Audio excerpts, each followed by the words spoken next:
Hi guys, Noah Carspecken, Iowa Fire Control here, bringing you a video today about vehicle fire suppression systems. I want to talk about some of the most common items that certain companies aren't doing when they're out to actually do a vehicle fire suppression system inspection. So real quick for those of you who don't. And so what I want to talk to you a little bit about today is that there are many companies out there that represent themselves as doing a semi-annual maintenance on a specific type of system, such as an ANSEL system, a AFEX system, an AMREC stored pressure type system. All these systems have to be inspected on a semi-annual maintenance. So at that semi-annual maintenance, there's some confusion about what should and should not be done.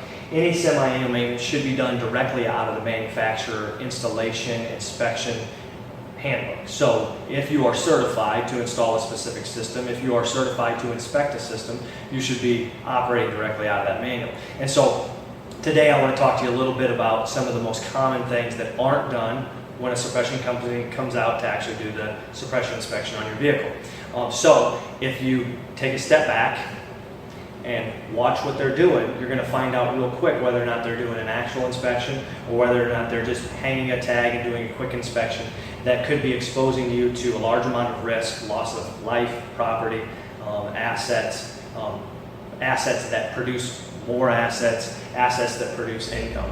And so you got to be really, really careful that when you choose a vehicle fire suppression company, you choose a company that's going to do the actual inspection. So some of the most common items, the biggest thing is the manual actuator. A lot of these older systems that are in place, they don't have electric detection. You have a couple tanks, you have a manual actuator, and then you have a pneumatic actuating device that can also be electric. So what happens is the manual actuator has a button that you push. There's a cartridge that goes right underneath this actuator right here. Screws in place. When the user wants to pull the pin, he hits the button, and then the system is actuated.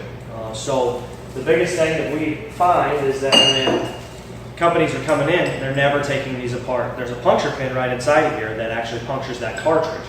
The system will not go off if, when this pin is pulled and this button is pushed, if the spike in the bottom of this does not actually puncture that cartridge. So this whole thing has to be replaced. It's very easy, but it does take a little bit of time. There are O-rings inside that have to be lubricated, and there's a tension spring inside that has to be checked. And so, number one item, we'll go into a new system for a new customer, and we'll find that none of these are being serviced, and they can be completely frozen up.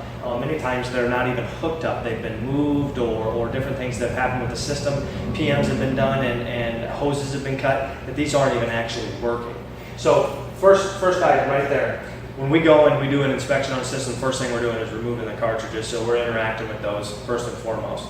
After we remove the cartridges on one or more of the manual actuators, then what we're checking is the pneumatic actuating device.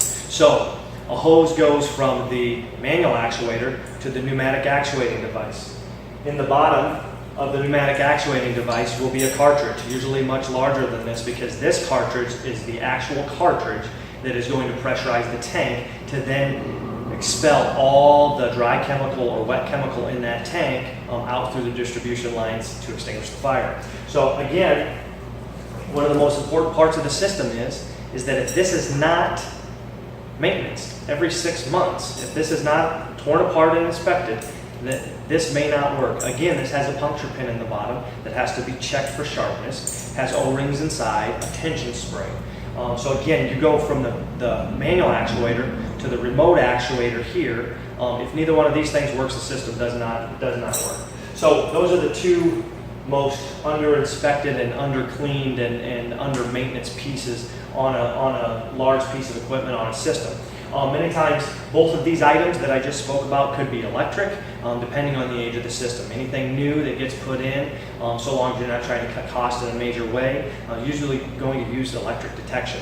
Not much difference, and they still have to be tested, be it electric or pneumatic, they still both have to be tested. The next thing that we're going to do is we're going to go through all the hydraulic lines. And again, if this is a system that you've never inspected before, the first inspection is going to take 2 hours. Most likely minimum, unless it's a large hydraulic shovel, and it could take 4 to 8 hours depending on how big the shovel is. So every single hydraulic line, this is a 1/2 inch line, Usually on systems you have 1/4 inch, 1/2 inch, 3/4, and sometimes inch, depending on what comes out of the actual tank.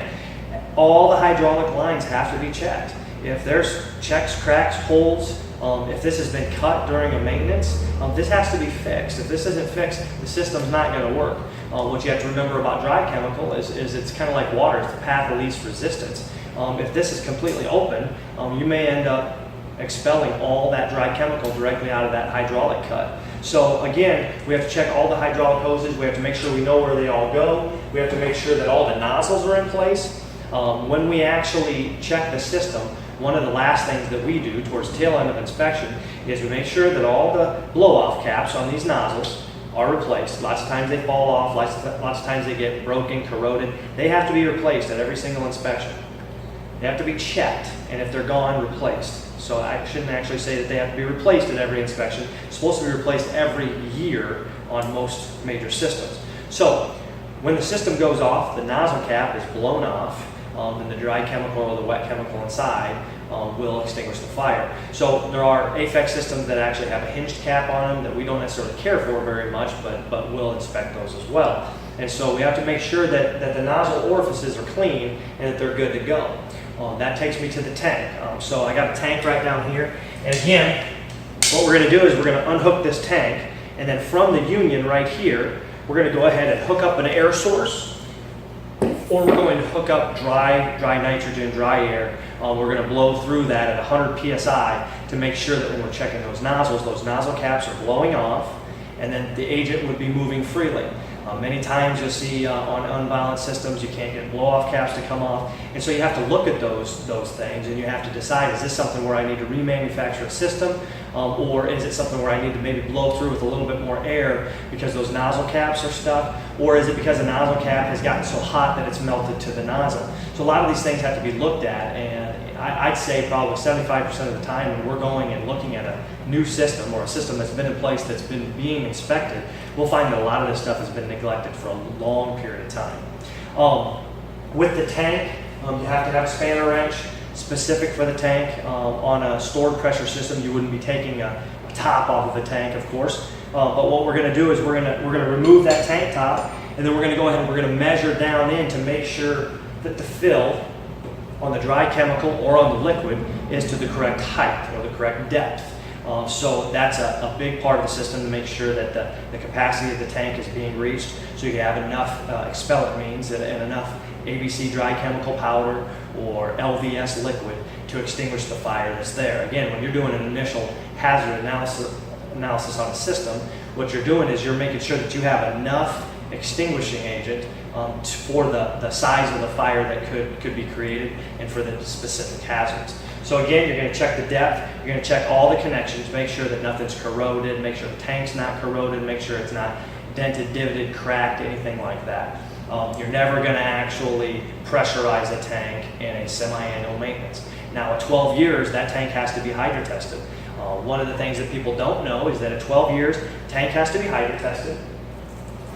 All cartridges at 12 years have to be hydro tested or replaced. Same with the tank, it can be replaced or hydro tested.